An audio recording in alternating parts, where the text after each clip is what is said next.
Muy bien.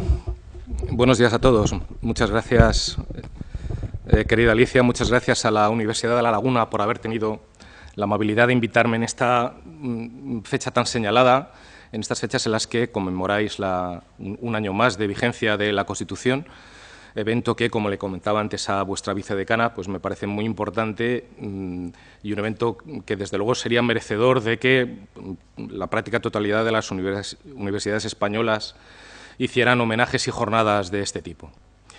Gracias, por tanto, a la Universidad de La Laguna, gracias a ti, querida Alicia, por tus palabras de presentación, que, como es evidente, están movidas más por el afecto que por el rigor. Y decirles a ustedes muchas gracias por haber venido y decirles que estoy encantado de estar una vez más aquí en Tenerife. Estoy encantado de estar aquí una vez más y estaría mucho más encantado yo mismo, la profesora González Navarro, todos ustedes, el mundo en general, estaría más encantado si aquí a mi lado estuviera el profesor Reverón Palenzuela, nuestro querido y llorado amigo Benito, al que, pese a que pasan los años, pues siempre lo llevamos en el corazón y siempre lo echamos de menos.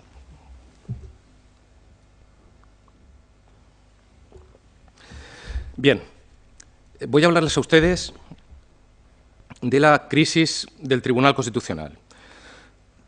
El Tribunal Constitucional, como ustedes conocen perfectamente, fue una creación prácticamente de nuevo cuño del legislador constituyente. Fue la Constitución del 78 la que, casi por vez primera, porque hay un lejano precedente en la Segunda República Española de un tribunal que hacía, el Tribunal de Garantías Constitucionales, que hacía algo similar a lo que hace hoy el Tribunal Constitucional, pero puede decirse que esa institución la crea por vez primera el constituyente en la Constitución del 78.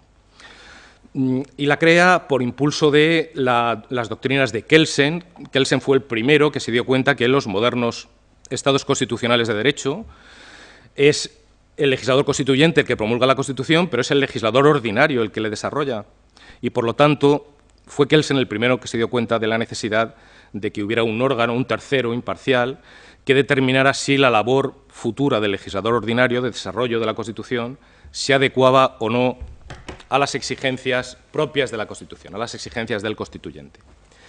De ahí que en España el Tribunal Constitucional, desde el principio, se le encargara el control de constitucionalidad de las normas con rango de ley, a través de dos instrumentos fundamentales, el recurso de inconstitucionalidad y la cuestión de inconstitucionalidad. Pero en España, en el año 78, se vivió un fenómeno singular, que era el siguiente. En la Constitución del 78, por vez primera, en nuestro ordenamiento, el legislador incluyó un catálogo de derechos que bautizó como derechos fundamentales, que en realidad llegaban tarde a nuestro ordenamiento, llegaban al menos con 30 años de retraso, porque el nacimiento y la impostación constitucional de los derechos fundamentales fue un fenómeno que se sucedió después de la Segunda Guerra Mundial. Cuando acaba la Segunda Guerra Mundial, y precisamente como reacción a los horrores padecidos durante ese conflicto bélico, la comunidad internacional cae en la cuenta de la necesidad de establecer al más alto nivel, con el mayor rango normativo posible, un catálogo de derechos ligados tanto a la condición humana como a la condición de ciudadano. Y así cristaliza la Declaración Universal de Derechos Humanos del año 48, el Convenio Europeo de Derechos Humanos del año 50, el Pacto Internacional de los Derechos Civiles y Políticos del año 66, movimiento en pro de los derechos humanos al que España, desde luego, permanece ajena durante la etapa de la dictadura, hasta que por fin, en el año 78, el constituyente importa todo ese catálogo de derechos fundamentales y lo instaura la Constitución. En ese momento se encontró el legislador constituyente con que el Poder Judicial, que había de aplicar y desarrollar esos derechos fundamentales, era un Poder Judicial educado en el franquismo. Un autor muy querido escribió que en el año 78 el Tribunal Supremo era una gerontocracia. El magistrado más joven, en el año 78, el magistrado del Supremo más joven tenía 70 años y había sido educado en el franquismo y llevaba años y años aplicando los principios fundamentales del movimiento, la ley orgánica del Estado, es decir, toda la legislación franquista. Y el legislador constituyente tuvo miedo, temor, entre comillas, eso se desprende de la lectura de los debates parlamentarios que dieron lugar a la Constitución, tuvo temor de que los derechos fundamentales se otorgaran a un Tribunal Supremo que, al menos como premisa o en línea de principio, no parecía estar en las mejores condiciones como para ser el órgano llamado a tener la última palabra en materia de aplicación e interpretación de esos derechos fundamentales. Con lo cual, le cabían dos posibilidades al legislador constituyente. O bien darle el control de los derechos fundamentales o la última palabra también al Tribunal Constitucional, otorgándole una labor que no le es propia, porque los tribunales constitucionales, como he dicho hace unos minutos, su labor esencial es la del control de constitucionalidad de las leyes.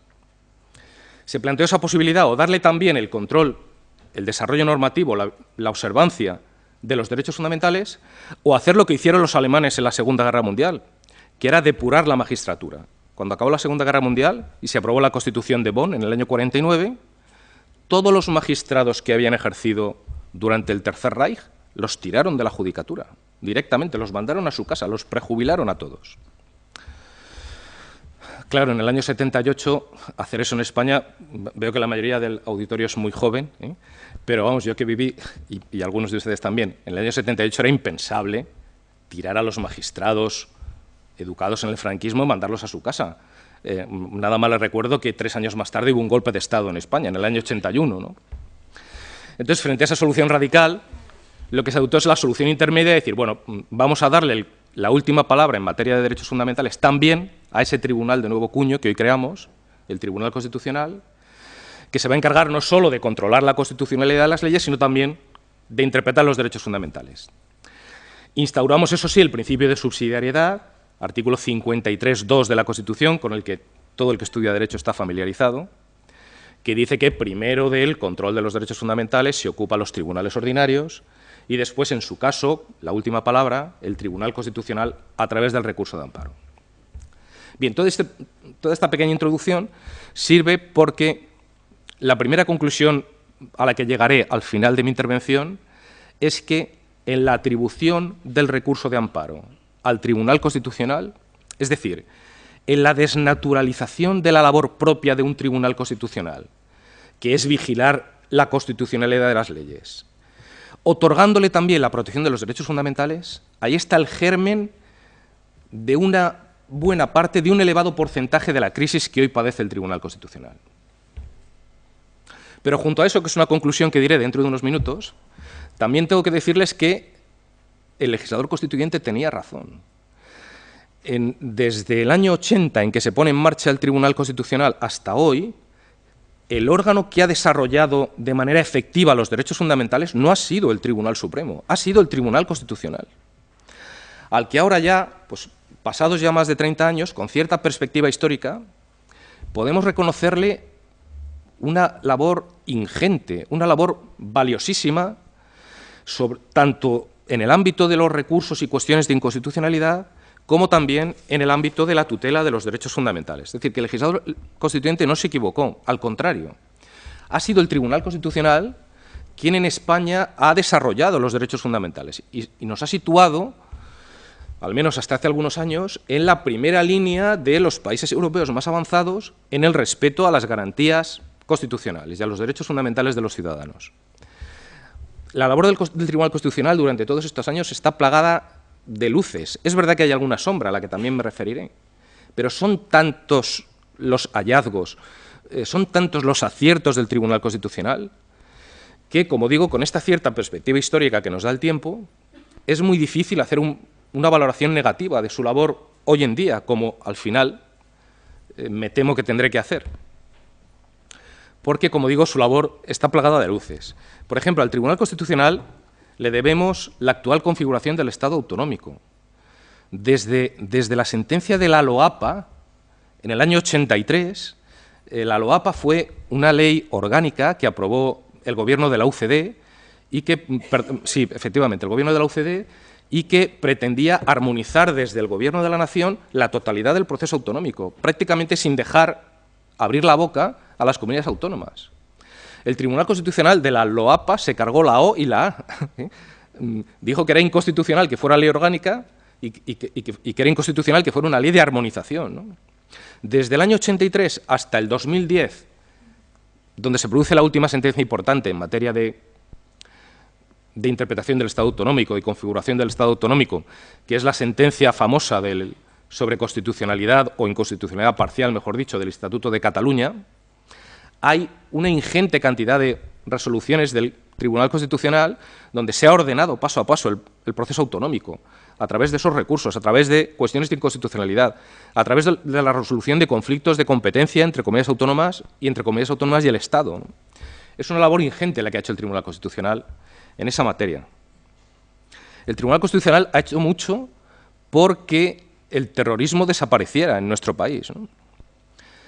El Tribunal Constitucional bendijo todas las normas que establecían limitaciones procesales en las situaciones de detención de personas acusadas de haber cometido delitos en pertenencia a banda armada y elementos terroristas, ¿no? La ley de enjuiciamiento criminal permitía que la detención incomunicada se prolongara durante muchos más días que la detención ordinaria. La ley de enjuiciamiento criminal no permitía a los imputados etarras que pudieran elegir un abogado de su confianza. Todo eso lo bendijo el Tribunal Constitucional.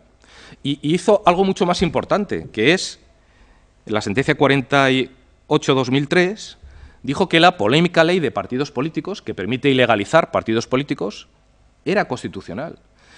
El Tribunal Constitucional, al decir que esa ley era acorde con la Constitución, permitió la ilegalización de Herri Batasuna, de Bildu, de ese brazo político del terrorismo. Es decir, que en buena parte le debemos al Tribunal Constitucional también un apoyo importante en esa labor. Si me permiten, no me resisto a decir, hoy en día, igual hace un mes no lo hubiera dicho, pero hoy en día no me resisto a decir que el Tribunal Europeo de Derechos Humanos, ese tribunal hoy denostado, criticado por la inmensa mayoría de los medios de comunicación, que más bien parece la reencarnación de Satán en la tierra, porque se le ha ocurrido decir que la doctrina Parot es contraria al principio de legalidad, cosa que desde la universidad dijimos la tira, no solo yo, que también lo dije, modestamente, sino muchísima gente más, con muchos más argumentos y conocimientos que yo. Ese Tribunal Europeo que no vale para nada y que lo mejor sería que desapareciera, ese Tribunal Europeo dijo que la ley de partidos políticos también era acorde con el Convenio Europeo de Derechos Humanos, ¿no? Entonces sí conocía la situación vasca. Ahora, cuando lo de la doctrina Parot, dicen que no, que es un tribunal que es mejor que desapareciera. Bueno, en fin, perdón por el lapsus, por el inciso, pero no podía dejar de decirlo. El Constitucional ha sancionado la constitucionalidad de la ley del matrimonio homosexual. Ha dicho que era constitucional la ley de violencia de género. La ley de violencia de género que a los varones nos perjudica mucho. Pese a que todos somos conscientes que la violencia de género es una lacra social contra la que hay que luchar, los varones estamos en una inferioridad de condiciones pasmosa con la ley de violencia de género, ¿no? Pues ese trato discriminatorio desproporcionado en favor de la mujer, que en realidad es la víctima de este tipo de delitos, también dijo el Tribunal Constitucional que era acorde, también luchó el Tribunal Constitucional en pro de la erradicación de la violencia de género. El Tribunal Constitucional se mostró disconforme con la famosa ley Corcuera, la llamada ley de la patada en la puerta, que permitía que los policías pudieran vulnerar el derecho a la inviolabilidad de domicilio y el derecho a la intimidad por la sola sospecha de que quizás en un domicilio se estuviera cometiendo un delito. No se exigía la flagrancia delictiva, lo que ocurre en todos los países civilizados. El Tribunal Constitucional dijo que eso no podía ser y declaró la inconstitucionalidad parcial de la ley de la patada en la puerta. Más cosas. Por ejemplo, cosas más prosaicas. Si alguno de ustedes está casado, que sepa que al Tribunal Constitucional le debemos no tener que pagar en el IRPF la unidad familiar conjuntamente. Es decir, antes la ley del IRPF decía toda la unidad familiar, el matrimonio y los hijos que tuvieran rendimientos, todos tributaban conjuntamente, de manera obligatoria, con lo cual la base imponible se elevaba y la cuota también. El Tribunal Constitucional dijo que eso era discriminatorio y es el que permitió que ahora los cónyuges puedan declarar de manera separada, todos los miembros de la unidad familiar. Dice, eso no es muy importante. ¿Cómo? Eso es importantísimo, ¿eh? A los que pagamos la renta, a los que tenemos la suerte de tener trabajo y aún pagamos la renta, es muy importante. En materia de igualdad, al Tribunal Constitucional se le debe mucho. Durante mi etapa de letrado en el Tribunal Constitucional, había un magistrado del que yo guardo un gran recuerdo, que decía, fíjate si es importante el Tribunal Constitucional, se lo decía a todo el mundo, ¿no? Decía, que gracias al Tribunal Constitucional las mujeres han podido subir a los cielos y descender a los infiernos. Y decía, madre mía, ¿qué es eso? ¿Qué dice este magistrado poeta, ¿no? Y todo venía a cuento de que el Tribunal Constitucional había permitido a una teniente del ejército pilotar un avión de caza, que hasta entonces no se permitía. Las mujeres no podían pilotar aviones de combate. El Tribunal Constitucional dijo que esa prohibición de las órdenes militares era inconstitucional, con lo cual las mujeres ya podían subir a los cielos pilotando un bombardero, ¿no? Pero también podían trabajar en la mina, cosa que tampoco podían. La legislación minera no permitía a las mujeres efectuar trabajos bajo tierra. El Constitucional también dijo que eso era inconstitucional, ¿no? El Tribunal Constitucional es el que ha dicho que no se puede despedir a una mujer embarazada, sin más. Ha dicho que ese despido es radicalmente nulo. Eso que hoy todos aceptamos, ¿no? Seguro que cuando da usted un derecho laboral se dice, bueno, aquí hay despidos nulos y hay despidos radicalmente nulos, los que atentan a los derechos fundamentales. Ah, pues mira qué bien. Eso es un hito histórico. Gracias al Tribunal Constitucional se invirtió la carga de la prueba. El empresario que quiera despedir a una mujer embarazada tiene que demostrar que la causa del despido es objetiva, no obedece a su estado, ¿no?, de gestación. Con lo cual es un avance importante, como otros muchos. El Tribunal Constitucional, por ejemplo, ha dicho que en materia de sanciones administrativas, que es un campo que nos afecta a todos, seamos mayores, menores, casados, solteros, desde una multa de tráfico por llevar un ciclomotor hasta una pequeña liquidación tributaria, cualquier cosa que pidamos al ayuntamiento. Si somos acreedores de una sanción administrativa, gracias al Tribunal Constitucional, todas las garantías propias del proceso penal, la presunción de inocencia, el derecho a la prueba, el non bis in idem, garantías a las que la legislación administrativa sancionadora permanecía ajena hasta ese momento, se han incorporado. Y hoy son garantías de las que disfrutamos todos los ciudadanos. Muchas más cosas. La verdad es que podría estar mucho más tiempo. Por ejemplo, el Tribunal Constitucional, por vez primera, reconoció que las personas jurídicas tenían derecho al honor. Frente a 100 años de jurisprudencia que negaba que esa condición pudiera ser ajena solamente a las personas físicas, solo las personas físicas tenían derecho al honor, es lo que desde siempre he dicho nuestra jurisprudencia clásica, el Constitucional dijo que no. Es más, dijo en una sentencia maravillosa, la más bonita que ha puesto el Tribunal Constitucional jamás, que es la 214/91, acuérdense, para si tienen un rato libre, el sábado entre el cine y el fútbol. Sentencia 214 del 91, es la sentencia de Violeta Friedman, una judía cuya familia fue gaseada en un campo de concentración y ella sobrevivió a los horrores del Holocausto y dedicó su vida, el resto de su vida, a luchar contra los nazis que habían escapado del Tercer Reich y se habían refugiado en muchos países, fundamentalmente en Hispanoamérica, pero uno de ellos cayó en España, un tal León Degrelle, que había sido jefe de las SS, de una sección de las SS. Y León Degrelle, en un mal día, en el Interview, en El Tiempo, en una revista de estas, semanales, se le ocurrió hacer unas declaraciones en las que negaba el Holocausto. Decía que no había, que era todo mentira, que los judíos se lo habían inventado todo, que no había habido jamás campos de concentración, que el pueblo judío era un pueblo plañidero, que siempre estaba quejándose, que los nazis nunca habían matado a ningún judío. Violeta Friedman lo denunció ante los tribunales, para que los tribunales reconocieran que el honor del pueblo judío había sido vulnerado. Y todos los tribunales no le dieron la razón, ni en primera instancia, ni en apelación. Ni llegó al Tribunal Supremo, el Tribunal Supremo le cerró las puertas. Y fue el Tribunal Constitucional, en esa sentencia muy bonita, como digo, cuya lectura les recomiendo vivamente, la que dijo que por vez primera dijo que también los entes sin personalidad jurídica, como es el colectivo judío, ¿no?, el pueblo judío, cualquiera de los miembros del pueblo judío tenía legitimación suficiente para defender el honor del colectivo en nombre propio, ¿no? Es decir, algo que quizá dentro de media hora nos puede parecer baladí, pero que ha sido un hito importantísimo. Ahí hemos sido un bastión que nos ha copiado otros países europeos, esta jurisprudencia, ¿no? Y eso ha sido gracias al Tribunal Constitucional. ¿Qué decir de la labor del Tribunal Constitucional en la disciplina a la que yo me dedico y se dedica la profesora Alicia González Navarro. ¿Ha hecho tantas cosas importantes el Tribunal Constitucional en materia procesal? Por ejemplo, en materia de presunción de inocencia, hasta el año 80, que es cuando se pone en marcha el Tribunal Constitucional y se dicta la primera sentencia sobre presunción de inocencia, que sepan ustedes que en España se condenaba con el atestado policial. Ante la comisión de un delito, la policía, un policía que no tenía ni suele ser licenciado en Derecho, levantaba el atestado, contaba lo que allí veía y con eso se condenaba al sujeto. Los juicios orales duraban un minuto, minuto y medio. El fiscal se ratificaba, la defensa se oponía y no decía nada más.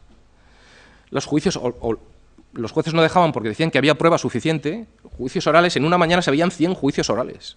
Hasta que el Tribunal Constitucional llegó y en una sentencia de las primeras, en el año 80, en el año 81, dijo, en la 281, sentencia 281, que de eso nada, que eso era contrario al principio de la presunción de inocencia, que las únicas pruebas capaces de destruir ese derecho fundamental eran las que se practicaban en el juicio oral con todas las garantías. Fue el Tribunal Constitucional y no el Supremo, y tuvo 50 años para hacerlo el Tribunal Supremo y no lo hizo, fue el Tribunal Constitucional el que incorporó la doctrina de la prueba prohibida, la doctrina de los frutos del árbol envenenado, de la que ustedes seguro que habrán oído hablar, La ilegitimidad no solo de la prueba directa, la obtenida bajo tortura, con inviolabilidad del domicilio, con una interceptación de comunicaciones sin autorización judicial, sino también la indirecta, los frutos del árbol envenenado. Ha sido el Tribunal Constitucional el que ha acabado con la doctrina de la imparcialidad judicial, con la figura del juez instructor decisor. Hasta hace no mucho tiempo, las leyes de enjuiciamiento permitían que los jueces que habían instruido el sumario dictaran la sentencia. ¿Se imaginan ustedes al juez instructor del desgraciado asesinato de la niña Asunta, que ha hecho declaraciones diciendo sí, que la madre, que el padre, que la soga que encontraron la encontraron allí, que el lorazepam? ¿Se imaginan ese juez poniendo la sentencia? Ya estarían condenados. Que probablemente lo serán si son culpables. Líbreme Dios de defenderlos, ¿no?, a un asesino. Pero, por favor, todas las garantías. Pues eso ha sido también gracias al Tribunal Constitucional. Todo el desarrollo del derecho a la tutela judicial efectiva, llenarlo de contenido, el derecho a los recursos, el derecho a obtener una resolución fundada, congruente. En materia de ejecución de sentencias, por ejemplo, el Tribunal Constitucional ha acabado con el mito de la inembargabilidad de los bienes de dominio público. Cuando uno tenía una deuda con la Administración y la Administración no le pagaba, no podía hacer nada. ¿Por qué? Porque la Administración se amparaba en el privilegio de la inembargabilidad. Todos mis bienes están afectos al servicio público. Te quedas sin cobrar. Y lo mismo con las embajadas consulares. El Tribunal Constitucional ha puesto coto a esa doctrina y ha dicho que son inembargables solo los bienes afectos al dominio público. No se puede embargar un semáforo, pero sí un cuadro que cuelgue en las dependencias del ayuntamiento, porque eso no está afecto al servicio público. Eso lo ha dicho solamente el Tribunal Constitucional, no el Tribunal Supremo.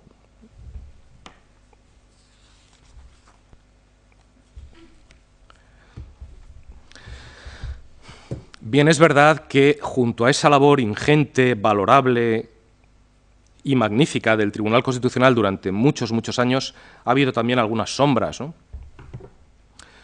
Por ejemplo, el Tribunal Constitucional padeció una gran crisis en el año 83 con la sentencia que declaró la constitucionalidad del Decreto Ley de Expropiación de Rumasa. Rumasa era un emporio empresarial,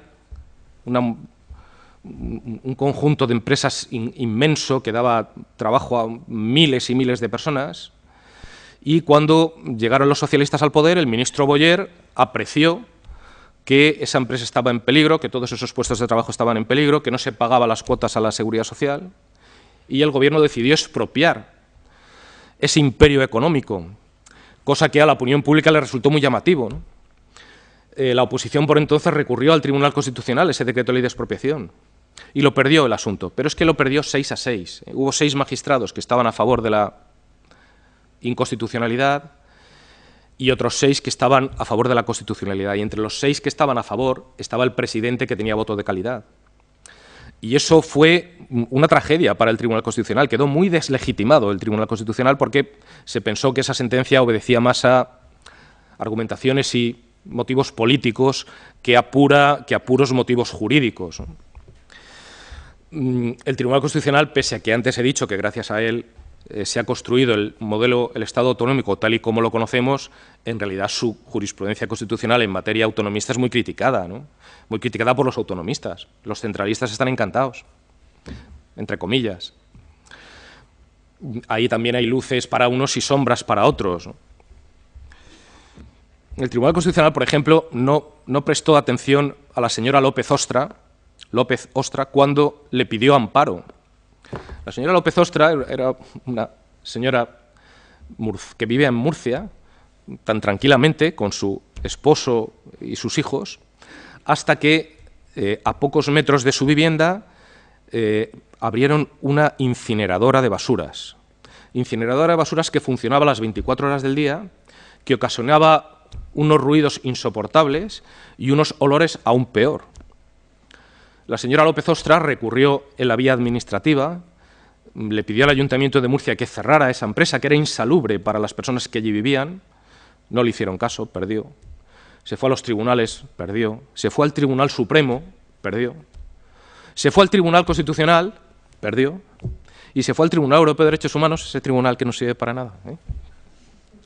Se fue al Tribunal Europeo de Derechos Humanos y el Tribunal Europeo de Derechos Humanos dijo por vez primera que el derecho a la intimidad personal y familiar y el derecho a la inviolabilidad de domicilio quedaba afectado también por esos olores y ruidos. Una jurisprudencia absolutamente progresiva que ha calado en todos los países civilizados. Y hoy en día se considera que las perturbaciones que sufrimos cuando en nuestro domicilio padecemos ruidos, olores, etcétera, etcétera, afectan a nuestro derecho no solo a la intimidad personal y familiar, sino a la inviolabilidad de domicilio. Es una conquista que debemos al Tribunal Europeo, no al Tribunal Constitucional, que le cerró las puertas a la señora López Ostra. La jurisprudencia del Constitucional, por ejemplo, sobre el principio non bis in idem tampoco es muy satisfactoria. Cuando es la Administración la que sanciona en primer lugar, el Constitucional mantiene la doctrina de la compensación de sanciones. Dice, bueno, si ya sanciona la Administración, en lugar de decir non bis in idem, se ha terminado, dice, bueno, no, non bis in idem no, que sancione también la justicia penal y después que se compensen las sanciones, vulnerando así la garantía anglosajona del double jeopardy, de la prohibición de que nos sometamos a un doble enjuiciamiento los ciudadanos por los mismos hechos. Esa doctrina censurable la mantiene también el Tribunal Constitucional. En procesal también hay sombras. El derecho a un proceso con todas las garantías está desnutrido de contenidos. Hay muchas quiebras y muchas doctrinas del Constitucional en materia procesal que no son de recibo. Quizá la más penosa de todas ellas sea aquella que sostiene que el derecho a un proceso sin dilaciones indebidas no entraña un derecho a los plazos. De forma que mientras los ciudadanos, si hay aquí abogados y procuradores en la sala, lo sabrán a ciencia cierta, mientras que si los ciudadanos nos pasamos un día del plazo, nos inadmiten el recurso, los jueces pueden pasarse meses y meses. En la instrucción puede durar años, una sentencia puede tardar 6 meses en dictarse, un año. No pasa nada, porque responsabilidad disciplinaria tampoco se les exige. El Consejo del Poder Judicial es muy timorato a la hora de exigir responsabilidad disciplinaria a los jueces. Y claro, como no hay un derecho fundamental a los plazos, los ciudadanos afectados no podemos pedir una reclamación al Estado por funcionamiento anormal de la Administración de Justicia. Es decir, una situación pues, que no es de recibo y que debemos en parte también al Tribunal Constitucional. Pero bueno, yo no he venido a hablar de esto. Yo he venido a hablar de la crisis del Tribunal Constitucional. Lo que ocurre es que me parecía que toda esta introducción era necesaria. ¿Por qué? Pues porque hace ya bastantes años, al menos una década, que todo el mundo, los operadores jurídicos fundamentalmente y los ciudadanos que por una razón u otra han tenido que acudir al Tribunal Constitucional, se sienten insatisfechos. Hace ya muchos años que el Tribunal Constitucional, para la práctica totalidad de los operadores jurídicos y para la inmensa mayoría de la población, no cumple adecuadamente su función, ni en el ámbito de los recursos y cuestiones de inconstitucionalidad, ni en el ámbito del control de constitucionalidad de las leyes, ni en el ámbito de la tutela de los derechos fundamentales, ni al conocer los recursos de amparo cumple debidamente con su función. Esto se debe, a mi juicio, fundamentalmente a dos causas. La primera de ellas, y la más importante, desde luego, es una causa estructural. Pero no faltan también algunos otros factores adicionales, a los que también me referiré un poco más tarde, que tienen que ver con la legitimación de la labor del Tribunal Constitucional en determinados asuntos, ¿no? Miren, el Tribunal Constitucional desde hace muchos años no cumple debidamente con su función de enjuiciar los recursos y cuestiones de inconstitucionalidad, de enjuiciar el control de constitucionalidad de las leyes. No es de recibo, es impresentable, no tiene nombre que el Tribunal Constitucional haya estado 5 años para decir que la ley del matrimonio homosexual es constitucional. 5 años. Cuando la tramitación del recurso de inconstitucionalidad no tardó más de 5 semanas. En 5 semanas estaba ya todo dicho, todos los documentos estaban encima de la mesa. Y allí permanecieron durante 4 años y 11 meses más, hasta que el Tribunal Constitucional dictó sentencia. Durante 4 años tuvo el Tribunal Constitucional en la mesa el recurso de inconstitucionalidad del Estatuto de Cataluña, hasta que lo resolvió, por fin. El récord lo tiene, fíjense, en una cuestión que no es nada baladí, que es la siguiente. Desde hace muchos años, los gobiernos de todos los signos políticos, cuando aprueban las leyes de presupuestos generales del Estado, dictan una ley que se llama la Ley de Acompañamiento, que es un cajón desastre, pero con 2 palabras, es un cajón desastre, no con 3. O sea, es una ley que sirve para todo, que igual cambia leyes procesales, leyes tributarias, igual cambian lo que le viene en gana en ese momento al legislador. Son leyes de 300 páginas que cambian 1000 preceptos, que generan una absoluta inseguridad jurídica. Y que llegó al Tribunal Constitucional, ¿y saben ustedes cuánto ha tardado el Tribunal Constitucional en decir que esas leyes de acompañamiento son inconstitucionales? 12 años. El recurso es del año 2000 y la sentencia del 2012. Me he preocupado de mirar, por ejemplo, el Tribunal Constitucional francés ha dicho que la ley del matrimonio homosexual francesa es constitucional en 5 meses. La ley es de abril y la sentencia de noviembre. Ahora ha salido hace unas semanas o unos días en los periódicos. 5 meses. Pero fíjense, eso afecta a muchas personas, la ley del matrimonio homosexual. Pero fíjense, cuando el presidente Hollande quiso hacer una reforma fiscal que penalizaba a las grandes fortunas con el pago del 75% de los ingresos, la ley se aprobó en diciembre y el Tribunal Constitucional francés dijo que era inconstitucional en diciembre del mismo año, es decir, 2 semanas después.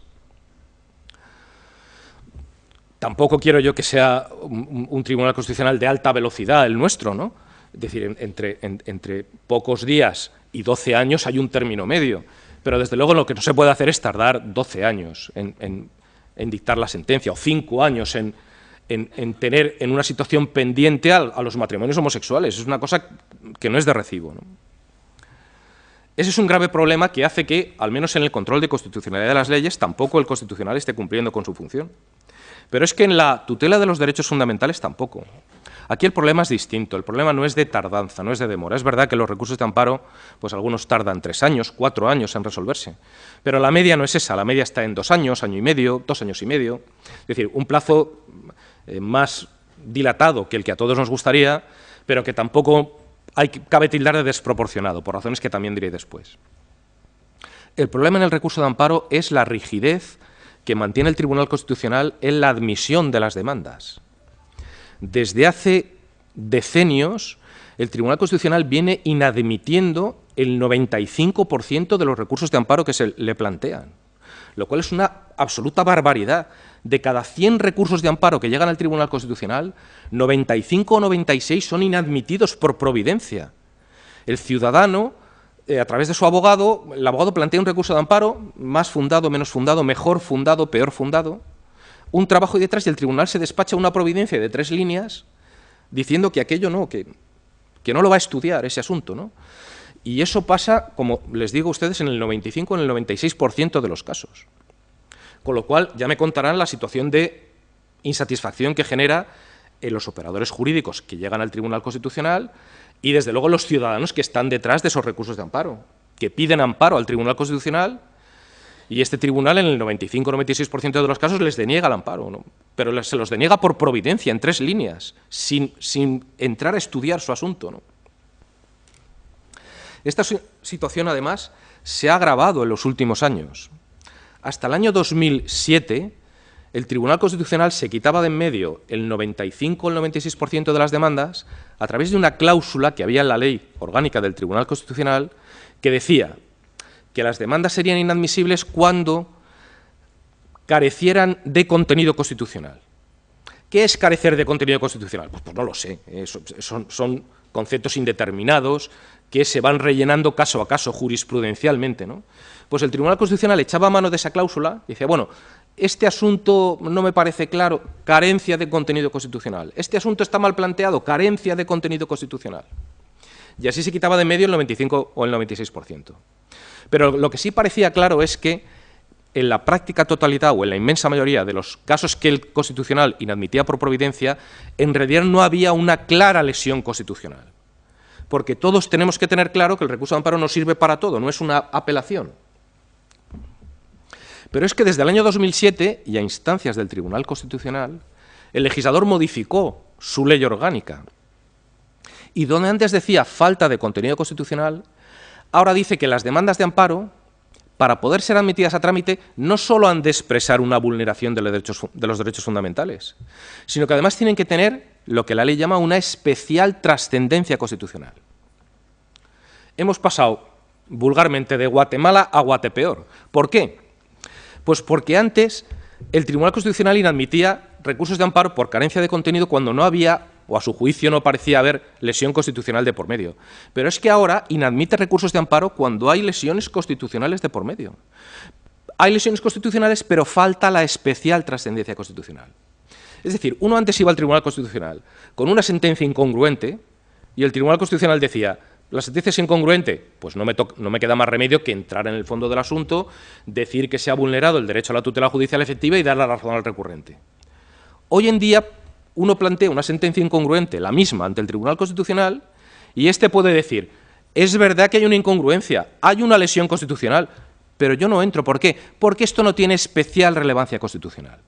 Este asunto no me pone, Es verdad, es que, perdonen la forma de expresarme, pero es que este asunto es que bueno, a mí me enciende la sangre, ¿no?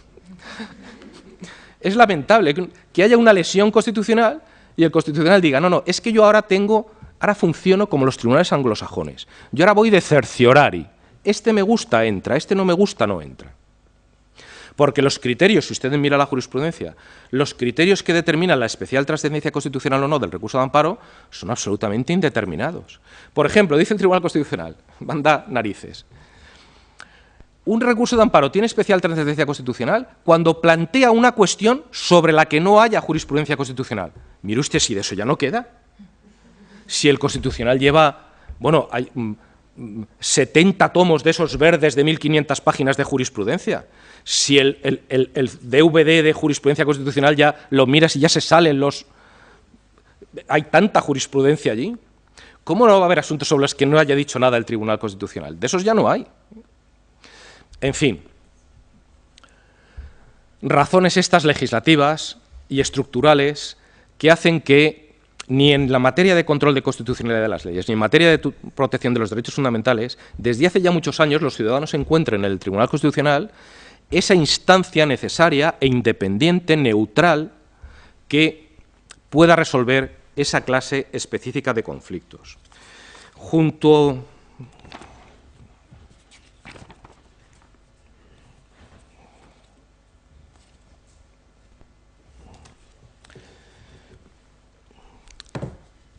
Toda esta situación que padece el Tribunal Constitucional, a mi juicio, se debe a una razón estructural, y es la siguiente. El Tribunal Constitucional ha sido víctima de su propio éxito. Es decir, fue tan importante, tan progresiva, tan avanzada la primera jurisprudencia, los 15 primeros años de jurisprudencia del Tribunal Constitucional, los operadores jurídicos encontraron ahí un arsenal de argumentos, de cuestiones nuevas, de contenidos que conformaban los derechos fundamentales, tan importante, tan extensa, tan avanzada, que pensaron que podían acudir al Tribunal Constitucional para cualquier cosa. Y de una media de 500, 600 recursos de amparo que llegaron durante la década de los 80 al Tribunal Constitucional, se pasó a multiplicar esa cifra por 6 en la segunda década, hasta llegar al récord que se planteó en el año 2009, donde ingresaron 10.848 recursos de amparo ante el Tribunal Constitucional, casi 11.000 recursos de amparo. Esta situación, esta avalancha de recursos de amparo, determinó las dos consecuencias perniciosas a las que me he referido hace unos minutos. En primer lugar, determinó que el Tribunal Constitucional tuviera que dedicar el 99% de su tiempo a estudiar los recursos de amparo, en detrimento de su labor primordial y consustancial, que es la del control de constitucionalidad de las leyes. Por eso la ley de matrimonios homosexuales ha tardado 5 años y la ley de acompañamiento 12 años, porque es que el tribunal dedica la inmensa mayoría de su tiempo a los recursos de amparo, porque está la avalancha a la que le llega, que necesita mucho tiempo para poder analizarlos y quitar de en medio los que considera que no deben merecer un pronunciamiento de fondo de aquellos otros que no. Esa avalancha de recursos de amparo no solo ha motivado el retardo en la resolución de los recursos y cuestiones de inconstitucionalidad, sino la segunda consecuencia de la que antes hablaba, el elevadísimo porcentaje de demandas de amparo que son inadmitidas a trámite, 95 o 96%. Porque, claro, llegan tantas que es verdad que primero hay poco tiempo para estudiarlas, pero es verdad que la inmensa mayoría de ellas tampoco plantean lesiones constitucionales claras y por eso se hacen acreedoras a pronunciamientos de inadmisión. Y este problema, como digo, es estructural. ¿Por qué? Porque en el Tribunal Constitucional solo hay 12 magistrados. Y es que no puede haber más, porque la Constitución dice que en el Tribunal Constitucional solo puede haber 12 magistrados. Es decir, o cambiamos la Constitución y ponemos más magistrados en el Tribunal Constitucional, de lo que yo desde luego no soy partidario, o reconocemos desde luego que solo 12 personas en un tribunal no pueden ocuparse de tan ingente volumen de trabajo. El Tribunal Supremo tiene 200 magistrados. Es verdad que ven un montón de asuntos de casación, pero es que son 200. Y aún así llevan un montón de retraso. Piensen ustedes en los 12 magistrados del Tribunal Constitucional, por mucho que el cuerpo de letrados trabaje también, es evidente que las dilaciones y las demoras se tienen que producir. El problema, sin embargo, no es solo estructural. Desde hace ya muchos años, el Tribunal Constitucional viene padeciendo también un problema de deslegitimación, del que los principales responsables son los partidos políticos. Como ustedes saben, de los 12 magistrados del Constitucional, 2 los elige el Gobierno y 2 el Consejo del Poder Judicial. Pero los otros 8 los elige 4 el Congreso y 4 el Senado. Y los ciudadanos asistimos atónitos e indignados desde hace muchísimos años a un reparto de cromos entre los partidos políticos a la hora de nombrar a los magistrados del Tribunal Constitucional.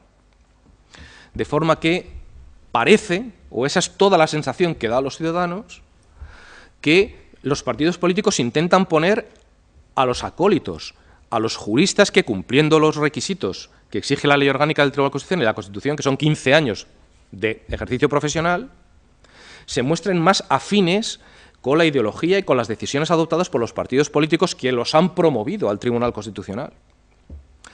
Eso la verdad es que ha pasado desde siempre, pero nunca tan descaradamente, tan escandalosamente como en los últimos 10-15 años, ¿no? Junto a eso, además, me da la sensación de que, o quizá precisamente por eso, las personas elegidas tampoco han sido las más idóneas, ¿eh?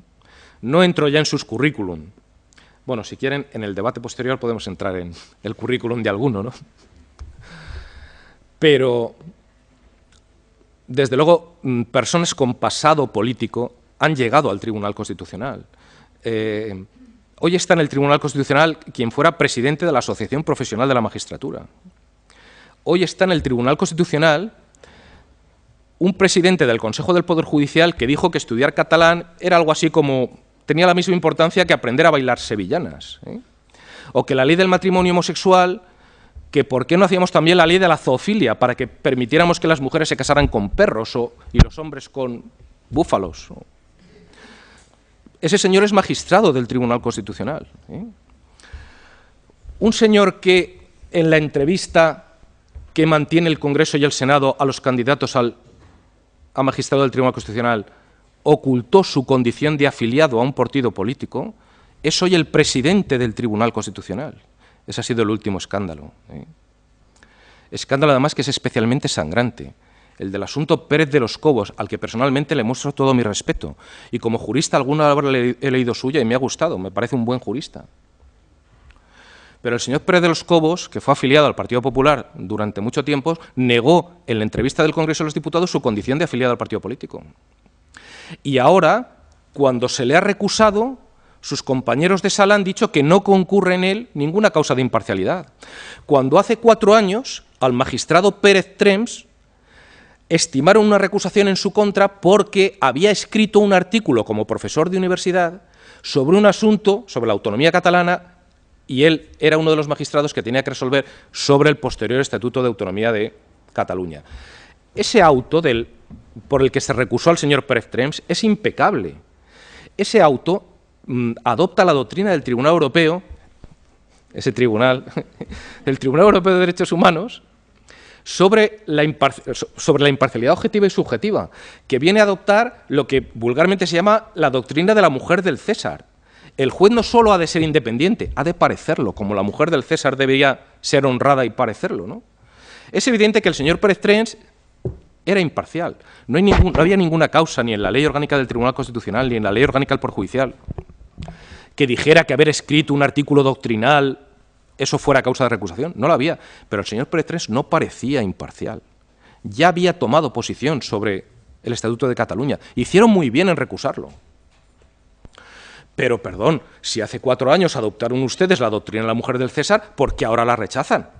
Y el señor Pérez de los Cobos, que seguro que es un caballero imparcial, pero no lo parece, a ninguno nos parece imparcial, para conocer asuntos en los que el Partido Popular precisamente ha sido muy beligerante, como es el del Estatuto de Cataluña, puede mantenerse como magistrado no recusado. Bien, esto que puede indignar a algunos, a mí por ejemplo, la verdad es que lo que hace tiene un efecto muy pernicioso, que es el de deslegitimar al Tribunal Constitucional, el de que la gente le pierda el respeto al Tribunal Constitucional y diga, bueno, este tribunal, ¿qué podemos esperar de él? Ya sabemos lo que va a decir, porque es un tribunal contaminado.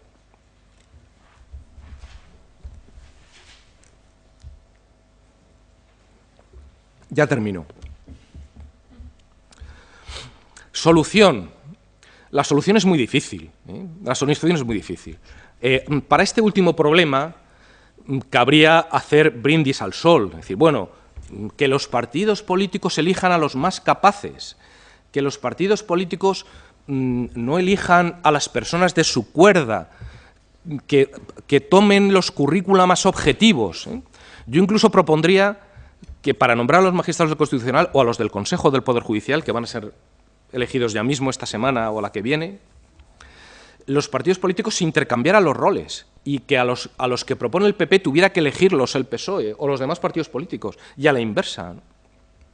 Y que, por supuesto, que eligieran a los más capaces, a las personas menos contaminadas, sin pasado político, si es posible. Somos muchos españoles y muchos juristas, ¿no? Seguro que hay gente valiosa sin pasado político que puede llegar al Tribunal Constitucional, ¿no? Esa sería una solución de desideratum.